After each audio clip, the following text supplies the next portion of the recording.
जयकारा बोलो माता रानी का। जगत माई महामाई माँ भद्रकाली की जय बोलो। माता रानी के सांचे दरबार की जय बोलो। मकर राशि वालों, आप सभी का स्वागत करते हैं मकर राशि भिंड यूट्यूब चैनल में।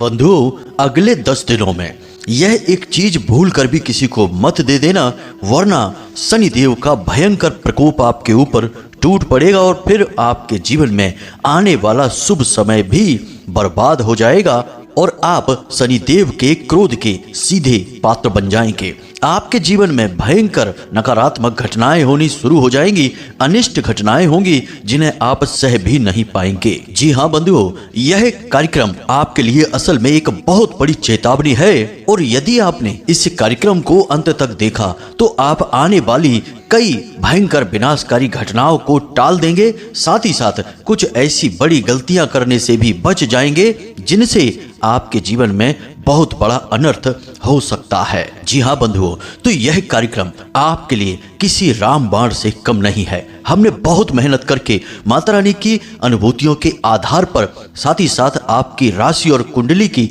ग्रह दशाओं का सही आकलन करने के बाद यह कार्यक्रम का निर्माण किया है। ऐसे में आपको इस कार्यक्रम को अंत तक अवश्य देखना है बंधुओं। यदि आपने अब भी हमारी बात न मानी और इस कार्यक्रम को अंत तक न देखा तो आप अपनी बर्बादी के स्वयं ही जिम्मेदार होंगे। फिर आप किसी से यह मत कहना कि हमारे जीवन में इतने कष्ट क्यों हैं, क्यों हम हमेशा परेशान रहते हैं, क्यों भगवान हमारी नहीं सुनते हैं। जी हाँ बंधुओं, क्योंकि आने वाला 10 दिन का यह जो समय है, यह आपके जीवन में बहुत ही क्रांतिकारी बदलाव लेकर आने वाला है। परंतु यदि आपने भूल कर दी और यह एक चीज जो कि सीधे शनि देव से जुड़ी हुई है, यह आपने किसी को भी यूं ही दे दी या दान कर दी या यूं ही मांगने पर उपयोग के लिए दे दी, तो आप शनि देव के क्रोध के पात्र बन जाएंगे। वैसे भी बड़े लंबे समय के बाद आपके जीवन में शुभ घड़ियां, शुभ मुहूर्त और शुभ योग बने हैं। अब कहीं आप ऐसी भूल न कर बैठना कि ये सारी शुभ घड़ियां एक बार में ही समाप्त हो जाएं। याद रखना कि शनि देव वैसे तो बहुत ही दयालु है, परंतु इनकी क्रूरता की कोई सीमा नहीं है। एक बार शनिदेव यदि क्रोध होना शुरू हुए तो जातक को मरने की स्थिति तक भी पहुंचा सकते हैं, हर तरफ से बर्बाद कर सकते हैं, मिटा सकते हैं। तो ऐसे में आपको यह भूल नहीं करनी है। तो बंधुओं, कहने का मतलब यह है कि यह कार्यक्रम आपके लिए बिल्कुल समय अनुकूल है और हमने बहुत ही मेहनत करके तैयार किया है। परंतु यदि आप इस कार्यक्रम को देखेंगे ही नहीं, यूं ही बीच में छोड़कर चले जाएंगे, तो हमारी पूरी मेहनत पर पानी तो फिर ही जाएगा। साथ ही साथ माता रानी की सीधी कृपा और आशीर्वाद भी आप तक नहीं पहुंचेगा, जो कि हमने इस कार्यक्रम के माध्यम से आप तक पहुंचाने की कोशिश की है। तो कुल मिलाकर हमारी मेहनत और माता रानी की कृपा आप तक पहुंचे, इसके लिए आप इस कार्यक्रम को अंत तक अवश्य देखें। जी हाँ बंधुओं, तो बिना समय गवाए चलिए माता रानी का नाम लेते हुए, शनि देव का नाम लेते हुए इस कार्यक्रम की शुरुआत करते हैं। तो कमेंट बॉक्स में पूरे भक्ति भाव के साथ लिख डालिए, जय माँ भद्रकाली कृपा करो, जय शनिदेव कृपा करो। माता भद्रकाली और भगवान शनिदेव आपके ऊपर पूरी कृपा करेंगे, हमें पूर्ण विश्वास है। इसी के साथ साथ बंधुओं, इस माता रानी के छोटे से तुच्छ दास का आपसे एक छोटा सा निवेदन और है कि यदि आप इस चैनल कार्यक्रम पर पहली बार आए हैं तो इस चैनल को सब्सक्राइब अवश्य करें। ऐसा करके आप सीधी माता रानी की कृपा प्राप्त कर पाएंगे, क्योंकि आप माता रानी के परिवार के सदस्य बन जाएंगे। तो चलिए इस मौके को ना गवाइए, जल्दी से चैनल को सब्सक्राइब करिए, फिर आगे बढ़ते हैं। तो बंधुओं, अब ध्यान से सुनिए। चीजों से जुड़ी हुई जानकारी से संबंधित वीडियो हम आपको पहले भी कई बार दे चुके हैं और इस बार फिर आपको इसी से संबंधित जानकारी देने जा रहे हैं। अब हम आपको चीजों से संबंधित जानकारी समय समय पर इसीलिए देते हैं क्योंकि आपको इस बात को अच्छी तरह से समझ लेना होगा कि चीजों का सीधा संबंध ग्रहों से होता है। हमारे जीवन काल में हम जितनी भी चीजों का प्रयोग कर रहे होते हैं, उन सभी चीजों का कहीं ना कहीं किसी न किसी ग्रह से या फिर किसी न किसी दिव्य शक्ति से संबंध अवश्य होता ही है।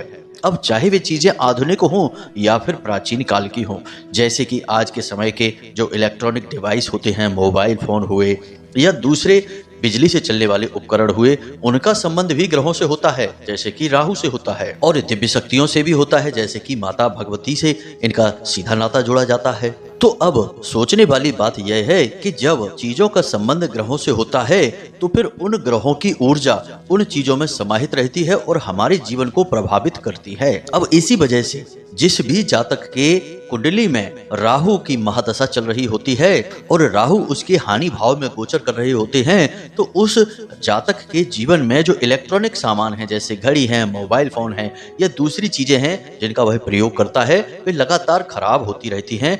बार बार रिपेयरिंग कराने के बाद भी वे ठीक से नहीं चल पाती हैं।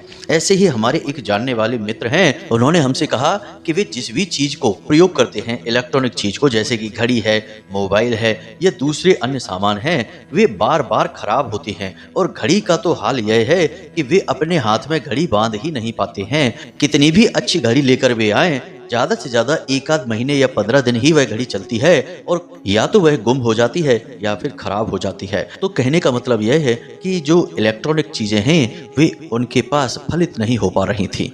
तो बाद में जब हमने उनकी कुंडली का सही आकलन किया तो पता चला कि उनकी कुंडली में राहु हानि भाव में गोचर कर रहे थे और उन्हीं की कुदृष्टि की वजह से इलेक्ट्रॉनिक चीजें उनके ऊपर फलित नहीं हो रही थी। बाद में फिर हमने उन्हें कुछ उपाय करने के लिए बोला, तो फिर उन उपायों से उन्हें थोड़ी राहत तो प्राप्त हो ही गई। इसी प्रकार एक और जातक थे, उन्होंने भी कुछ ऐसी ही कहानी सुनाई कि उनके घर में जो पीतल के बर्तन थे, कई बर्तन तो गुम हो गए और कुछ बर्तन इतने गंदे और मैले हो गए कि उन पर जो दाग लगे वो बाद में छूटे ही नहीं। पता नहीं क्या हो गया और कुछ बर्तन टूट फूट भी गए। साथ ही साथ उनके घर में संतान को लेकर भी परेशानी थी, यानी कि संतान सुख से वो वंचित थे। और इसी के साथ साथ पति पत्नी के बीच में थोड़ी सी कलह भी रहा करती थी, आपसी प्रेम कम हो गया था। तो बाद में पता चला जब हमने उनकी कुंडली का आकलन किया कि उनकी कुंडली में गुरु नीच के थे और उन्हें हानि पहुंचा रहे थे और उन्हीं की पीड़ाओं से ये सारे कष्ट धीरे धीरे उनके जीवन में उत्पन्न हो रहे थे। तो बाद में उनको भी कुछ उपाय बताए तो उन्हें भी इन पीड़ाओं से राहत प्राप्त हुई। तो कहने का मतलब यह है मित्रों कि चीजों का सीधा संबंध ग्रहों की ऊर्जाओं से होता है, या यूं कहें कि चीजें ग्रह की ऊर्जाओं को लेकर चलती हैं। तो अब ऐसे में हमें इस बात का पूरा ज्ञान होना चाहिए कि हमारे जीवन में, हमारी कुंडली में कौन से ऐसे ग्रह हैं जो लाभ भाव में गोचर कर रहे हैं और जिनका पूरा लाभ हमें प्राप्त होगा। अब यदि आपने उन ग्रहों से जुड़ी हुई चीजें किसी को दान कर दी या यूं ही प्रयोग के लिए दे दी तो आप मुसीबत में पड़ जाएंगे, क्योंकि ज्योतिष का एक बड़ा ही सरल नियम है कि जिन ग्रहों की ऊर्जा सकारात्मक है, जिनका हमें सीधा लाभ प्राप्त हो रहा है, उन ग्रहों से जुड़ी हुई चीजें हमें किसी को भी नहीं देनी होती हैं। यदि हम ऐसा करते हैं तो अपनी खुशियां, अपनी बरकत, अपनी हर एक सुख संपत्ति को दूसरे के हाथ में सौंप देना होता है। और ठीक इसका उल्टा भी होता है कि जब कोई ग्रह हमें पीड़ा दे रहा होता है, परेशानी ज्यादा उत्पन्न कर रहा होता है, तो उस ग्रह से जुड़ी हुई चीजें हम दान कर देते हैं। जी हाँ मित्रों, या यूं ही किसी को प्रयोग के लिए दे देते हैं तो इससे भी हमारी पीड़ाएं कम हो जाती हैं। यही होते हैं ग्रह की पीड़ाओं से जुड़े हुए उपाय, जिनमें कि दान का विशेष महत्व होता है। तो उम्मीद है कि आप समझ रहे होंगे कि हम आपसे क्या कहना चाहते हैं। इसीलिए जब ग्रहों की चाल बदलती है, क्योंकि ग्रह तो एक जगह पर स्थापित है नहीं, उनकी तो चाल पल प्रतिपल बदलती रहती है। तो जब ग्रहों की चाल बदलती है और कोई एक ऐसा ग्रह जो कि लाभ फल देने वाला होता है आपकी राशि में लाभ भाव में ही गोचर करने लगता है, तब उस ग्रह से जुड़ी हुई चीजों को आपको अपने पास संभाल कर रखना होता है, उसे किसी को नहीं देना होता है। लेकिन विचित्र विडंबना है भाग्य की कि जिस ग्रह का लाभ आपको प्राप्त होने वाला होता है, लोग आपसे उस चीज को अवश्य मांगेंगे ही मांगेंगे। और जब लोग आपसे मांगेंगे और आपको पता भी नहीं है तो आप दे देंगे और आप ग्रह के लाभ से वंचित रह जाएंगे। इसीलिए हम कई बार अपने वीडियो के माध्यम से बताते हैं कि आपकी राशि में राजयोग का निर्माण हुआ है, आपकी कुंडली में फलाना ग्रह है जो आपको लाभ देने वाला है, आपको धन दौलत मिलेगी, व्यापार में उन्नति मिलेगी। लेकिन फिर भी कुछ लोग हमें कमेंट करके कहते हैं कि गुरुजी हमें तो कोई लाभ प्राप्त नहीं हुआ, आपने तो कहा था कि धन लाभ होगा, पुत्र प्राप्ति होगी या किसी अन्य प्रकार का सुख प्राप्त होगा, प्रेम संबंध मजबूत होंगे, लेकिन हमें तो कुछ भी लाभ समझ में नहीं आया।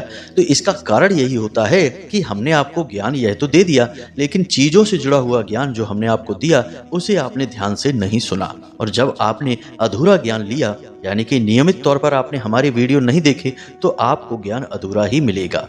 तो आपने अधूरा ज्ञान लिया तो आपने अनजाने में जो आपके लाभ देने वाले ग्रह थे, उन ग्रहों से जुड़ी हुई चीजें किसी को दे दी, यानी कि जो लाभ आपको मिलने वाला था वह आपने किसी दूसरे के हाथों में दे दिया।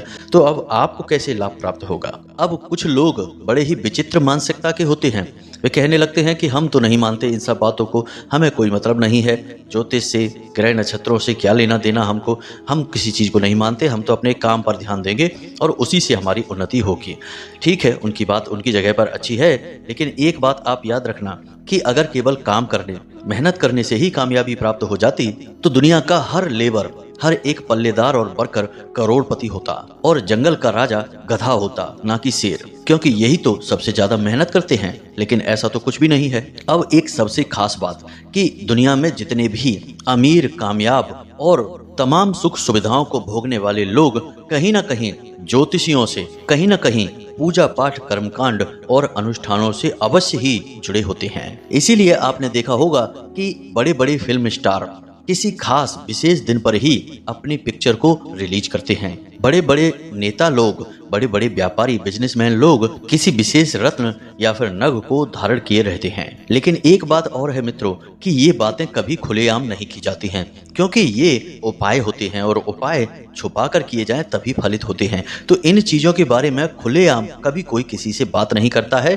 बस चुपचाप लाभ उठाता रहता है और जीवन में तरक्की प्राप्त करता रहता है। तो अब आपके आसपास आप थोड़ा सा ध्यान देकर देखना कि जो इंसान कामयाब है, लाखों करोड़ों में खेल रहा है और दुनिया भर की इज्जत और मान सम्मान लेकर बैठा है, वह कहीं ना कहीं किसी न किसी प्रकार से, किसी न किसी ज्योतिष से या फिर किसी धर्मगुरु और पूजा पाठ अनुष्ठान से अवश्य ही जुड़ा हुआ है। यानी कि धर्म और ज्योतिष से 100% कहीं ना कहीं से वह जुड़ा हुआ अवश्य होगा। अब यह बात जरूर है कि वह कभी किसी को यह बताएगा नहीं, अगर आप उससे पूछेंगे भी तो वह इन बातों को टाल जाएगा, कभी भी स्वीकार नहीं करेगा, लेकिन अंदर ही अंदर वह इन सब चीजों से बहुत ही गहराई से जुड़ा रहता है। तो मूल रूप से कहने का मतलब यह है कि आप चाहे मानो या ना मानो, लेकिन इन चीजों का पूरा प्रभाव आपके जीवन पर रहता ही है। अग्नि को चाहे आप मानो या ना मानो, लेकिन यदि अग्नि में आपका हाथ चला जाता है तो वह तो जलेगा ही जलेगा। इसलिए बेहतरी इसी में होती है कि मान लेना और जो नियम बताए जाते हैं उनका सही तरह से पालन करना,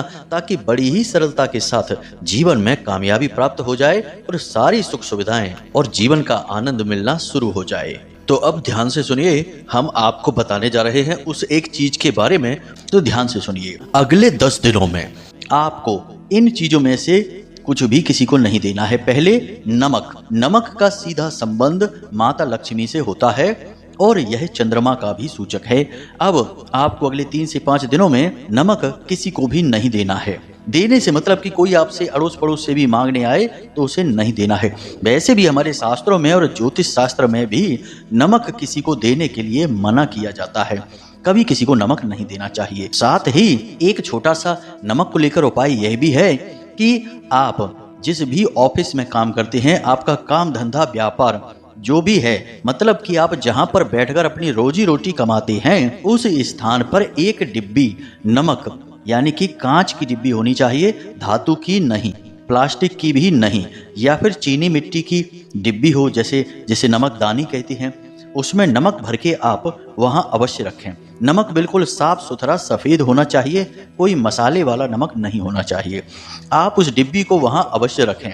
उस डिब्बी को वहां रखते ही आपके कार्यस्थल पर माता लक्ष्मी की विशेष कृपा होने लगेगी, स्वयं माता का वहां वास हो जाएगा। दूसरा कि नमक को नकारात्मक ऊर्जाओं का शत्रु माना जाता है। अब आप यदि नमक की डिब्बी वहां रखेंगे तो इससे किसी भी प्रकार की नकारात्मक ऊर्जा भी आपके कार्यस्थल पर नहीं आएगी। तो आपको नमक अपने कार्यस्थल पर जरूर रखना ही चाहिए। तो यह तो हो गया नमक का। अब बात करते हैं दूसरी चीज की। दूसरी चीज है इत्र या फिर कोई परफ्यूम। जी हाँ बंधुओं, यह शुक्र का कारक होता है और आपकी कुंडली में जिस प्रकार से शुक्र की चाल हो रही है, उस हिसाब से आपको शुक्र की वजह से बहुत लाभ प्राप्त होने वाले हैं। अब शुक्र कौन है और कैसे लाभ देते हैं, जरा इसे आप ध्यान से समझिए। शुक्र हैं आपको दाम्पत्य सुख दिलाने वाले, आपकी घर गृहस्थी और प्रेम संबंधों में मधुरता को बढ़ाने वाले, आपके जीवन में भोग विलास और आनंद को बढ़ाने वाले, सबसे बड़ी बात कि समाज में मान प्रतिष्ठा और धन दौलत को बढ़ाने वाले। अब शुक्र को हमारे शास्त्रों में भोर का तारा भी कहा गया है, यानी कि शुक्र जो है बेहद चमकदार एकदम सफेद रंग का एक तारे जैसा ग्रह दिखाई देता है। आप समझ सकते हैं कि जब किसी ग्रह की तुलना किसी तारे से की जाती है तो उस ग्रह की शक्ति कितनी अधिक होगी। अब जिसके जीवन में शुक्र परेशानी देने लगते हैं, सबसे पहले उसके जीवन में पति पत्नी के बीच या फिर प्रेमी जोड़ों के बीच कलेश होना शुरू हो जाता है, अलगाव हो जाता है, टकराव हो जाता है। दूसरा कि उसके जीवन से सुख संपत्ति, धन दौलत और चैन और सुकून सब गायब हो जाता है। कहने का मतलब यह है कि शुक्र से जुड़ी सबसे शक्तिशाली चीज है इत्र या परफ्यूम, यानी खुशबूदार कोई भी चीज जिसे आप अपने शरीर पर, अपने कपड़ों पर डालते हैं। किसी को भी नहीं देना है। आजकल यह फैशन हो गया है, लोग गिफ्ट करते हैं तो परफ्यूम दे देते हैं, जो कि बहुत ही गलत है। भूल कर भी नहीं करना है आपको यह, चाहे कुछ भी हो जाए। इसी प्रकार बंधुओं, आपको सफेद रंग का कोई भी वस्त्र किसी को भी प्रयोग के लिए नहीं देना है, खास तौर से जिसे आप अपने लिए प्रयोग करते हैं। कोई भी वस्त्र वह हो सकता है, इसमें भी आपको सतर्क रहना है और ना ही आप नया खरीद कर सफेद रंग का कोई वस्त्र किसी को उपहार में देंगे। अब बात कर लेते हैं देवगुरु बृहस्पति की। तो गुरु इस समय बकरी चाल में चल रहे हैं, तो अब इसके हिसाब से देखा जाए तो अब लोग आपसे उधार ज्यादा मांगने लगेंगे। आप भी कहीं से उधार लेने की कोशिश करेंगे तो आपको आसानी से उधार मिल जाएगा, लेकिन आपका पैसा सही प्रयोग नहीं हो पाएगा। इसी के साथ साथ घर में भी थोड़ा सा खींचतान का माहौल बन जाएगा। लेकिन अब आपको गुरु से जुड़ी हुई कोई भी चीज किसी को नहीं देनी है। अब कौन सी है वे चीजें, तो ध्यान से सुनिए। पीले रंग का कोई भी आभूषण, कोई भी वस्त्र या फिर कोई भी बर्तन, जैसे पीतल का बर्तन होता है, सोने के आभूषण होते हैं या पीले रंग का कोई वस्त्र होता है, ये आपको किसी को भी नहीं देने हैं। ना ही नया खरीद कर देना है और ना ही आप अपने स्वयं के प्रयोग किए जाने वाले इनमें से कोई भी सामान को किसी को देंगे। कोई आपसे भले ही मांगे, आप उसे कुछ बहाना बनाकर टाल देना, लेकिन उसे इसमें से कोई भी चीज मत देना। क्योंकि बंधुओं ध्यान से सुनो, गुरु आपके लिए सकारात्मक हैं, आपके धन के कारक हैं, पारिवारिक सुख और शांति के कारक हैं, साथ ही साथ आपके ज्ञान, आपकी सद्बुद्धि के भी कारक हैं। अब यदि इनकी बकरी चाल में, क्योंकि बकरी चाल के समय तो ग्रह वैसे भी थोड़ा बहुत नकारात्मक प्रभाव देना शुरू कर देता है, ऐसे में यदि आप इनसे जुड़ी कोई चीज किसी को दान कर बैठेंगे तो आपके ऊपर इनके बहुत गहरे नकारात्मक प्रभाव पड़ेंगे। अब ज्योतिष शास्त्र में एक जो नियम है वह बहुत ही मशहूर है और वह इस प्रकार है कि जो भी ग्रह आपके लिए सकारात्मक होते हैं, शुभ फल देने वाले होते हैं, उन ग्रहों से जुड़ी हुई चीजें कभी किसी को दान नहीं की जाती और ना ही यूं ही किसी को दे दी जाती हैं। मंदिर में दान करना एक अलग बात होती है। तो ये तो सामान्य सी जानकारी थी जो आपको चीजों को किसी को न देने के विषय में थी। अब बात करते हैं उस एक मूल विषय के बारे में जहां से हमने इस कार्यक्रम को प्रारंभ किया था। तो अब जरा ध्यान से सुनिए। घड़ी जो हम पहनते हैं हाथ में, यह राहु का सूचक होती है और घड़ी समय को दिखाती है। और आज के इस कलयुग के दौर में राहु को कलयुग का राजा कहा जाए तो कोई बड़ी बात नहीं होगी। जी हाँ बंधु, राहु वैसे तो एक राक्षस ग्रह है, लेकिन देवताओं के साथ अमृत पीने की वजह से यह शुद्ध हो चुका है। अब यह अपनी मूल प्रवृत्ति को साथ में लेकर चलता है और इसकी मूल प्रवृत्ति है तेजी से होने वाला परिवर्तन। अब वह परिवर्तन सकारात्मक होगा या नकारात्मक होगा, यह तो आपके व्यक्तिगत स्वभाव पर और राहु किस प्रकार आपकी कुंडली में गोचर कर रहा है इस बात पर निर्भर करेगा। तो आपको घड़ी भूल कर भी किसी को नहीं देनी है। और अगले 3 से 5 दिनों में हम आपको गारंटी के साथ कहते हैं कि ऐसी परिस्थिति बनेगी जब आप अपनी घड़ी किसी को देंगे। और कोई फर्क नहीं पड़ता कि आप अपनी घड़ी अपने बेटे को दे रहे हैं, अपने भाई को दे रहे हैं या फिर किसी भी खास से खास रिश्तेदार को दे रहे हैं। आप तो इस भाव से दे रहे हैं कि चलो उसे खुशी प्राप्त होगी, लेकिन राहु को इन सब चीजों से कोई मतलब नहीं है। आपकी घड़ी आपके लिए बनी है, आपको उसे पहनना है, वह आपके समय को दिखा रही है और राहु के जो भी सकारात्मक परिणाम हैं आपको मिलने वाले हैं आने वाले समय में, उन परिणामों को आपके लिए निश्चित करती है। लेकिन यदि आप अपनी घड़ी किसी और को पहनने के लिए भी दे देंगे यूं ही कुछ समय के लिए, तो राहु के नकारात्मक परिणाम आपको सहने होंगे। और राहु जब नकारात्मक होता है तो बड़े से बड़े महल को भी पल भर में ध्वस्त कर सकता है, राजाओं को भी भिखारी बना सकता है, और बड़ी ही तेजी से विनाश करने के लिए राहु मशहूर होता है। अब इस समय आपकी कुंडली में जो राहु की स्थिति बनी है वह केतु के ठीक सामने है, और अब ऐसी स्थिति में राहु आपके ऊपर तीखी नजर बनाए हुए है। आपको बहुत संभल कर चलने की जरूरत है। जी हाँ बंधु, आपको राहु से जुड़े कार्यों को लेकर भी बहुत सतर्क रहना होगा। यानी कि आपके आसपास समाज में, आपके मित्र, आपके दोस्तों में, आपके रिश्तेदारों में जो लोग नकारात्मक हैं, गलत कार्यों को करते हैं, जैसे जुआ, शराब, सट्टेबाजी, वेश्यावृत्ति आदि में लिप्त रहते हैं, ऐसे लोगों से भी आपको दूरी बनाकर रखनी होगी। इनकी छाया भी आपके ऊपर नहीं पड़नी चाहिए, क्योंकि जैसे ही ये लोग आपकी संगत में आएंगे, आप इनके साथ उठेंगे बैठेंगे, आपका राहु सक्रिय हो उठेगा और आपके मन को तुरंत दूषित कर देगा। जी हाँ बंधुओं, राहु का प्रभाव आपके मन पर ही होगा, आपके विचारों पर होगा, और तभी तो आपका जीवन बदलेगा। तो आपको नकारात्मक वातावरण से, नकारात्मक लोगों से भी दूरी बनाकर रखनी है। और फिर से हम कहते हैं कि अपनी घड़ी किसी को भी नहीं देनी है, और इस समय काल में आपको नई घड़ी भी किसी को खरीद कर नहीं देनी है, और अपनी स्वयं की तो भूल कर भी किसी को मत दे देना। और एक सबसे अच्छी बात हम आपको बता दें, जिससे कि आपका राहु बहुत ही मजबूत हो जाएगा और शुभ परिणाम देने वाला होगा। पहली चीज कि आप नकारात्मक चीजें, नकारात्मक बातें अपने जीवन से दूर कर दीजिए, नकारात्मक लोगों से दूर हो जाइए। पहला तो आपको यही करना होगा। दूसरा कि आप जो घड़ी पहनते हैं उस घड़ी को पूरा दिन सोते समय भी आपको पहनना है, उतारना नहीं है। नित्य क्रियाओं को करते समय आप उतार दें, लेकिन बाकी पूरे दिन आप उस घड़ी को पहन कर रखें। इससे राहु प्रसन्न होता है। हर एक कामकाजी इंसान को घड़ी हमेशा पहननी ही चाहिए, इससे उसका राहु शुद्ध होता है, शुभ होता है। दूसरा, आपको एक उपाय यही भी करना है कि जितनी जल्दी हो सके, आज आप इस कार्यक्रम को सुन रहे हैं तो कल ही आप भोले बाबा के मंदिर में काले तिल, काले रंग के कपड़े में एक पोटली बनाकर दान करके अवश्य आएं। आपको करना यह है कि एक काले रंग का कपड़ा लेना है, उसमें थोड़े से यानी एक मुट्ठी काले तिल लेने हैं और काले धागे से लपेट कर एक पोटली बनाने ली है, और उस पोटली को ले जाकर आपको भोले बाबा के मंदिर में शिवलिंग के पास रख देना है। बस इतना सा आपको करना है। इससे आपका राहु बहुत अधिक सक्रिय हो उठेगा और आपको सकारात्मक परिणाम देगा। यह उपाय बहुत ही शक्तिशाली है और आज के इस समय में आपके लिए बेहद अनिवार्य है। आपको इसे करना ही चाहिए। बाकी घड़ी वाली हमने बात आपको खुलकर बता ही दी है कि आपको दिन भर घड़ी पहने रहना है, उसे पल पल पर उतारना नहीं है। याद रखना बंधुओं, जिसको राहु तारे उसे फिर कोई न मारे, और जिसको राहु मारे उसे फिर कोई न तारे। यह ज्योतिष की सबसे फेमस लाइन है। इस लाइन में क्या कहा जा रहा है, इसे आप बिल्कुल ध्यान में अपने रखना, चित्त में रखना। यह राहु की शक्तियों का बखान है असल में। तो उम्मीद करते हैं कि आपको सारी बातें समझ में आ गई हैं।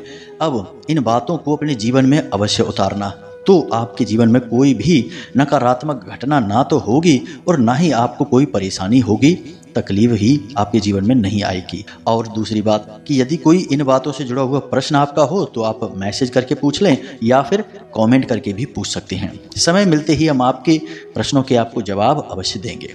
इसी के साथ साथ आज के इस कार्यक्रम को समाप्त करते हैं। हमेशा हंसते रहिए, मुस्कुराते रहिए, सकारात्मक रहिए और माता रानी पर अपनी विश्वास और आस्था बनाए रखिए। दिन में एक बार मंदिर अवश्य जाइए। मिलते हैं अगले ज्ञानवर्धक कार्यक्रम में, तब तक के लिए धन्यवाद। प्रेम से बोलिए जय माई की, जय माँ भद्रकाली। माता रानी आपका कल्याण करें।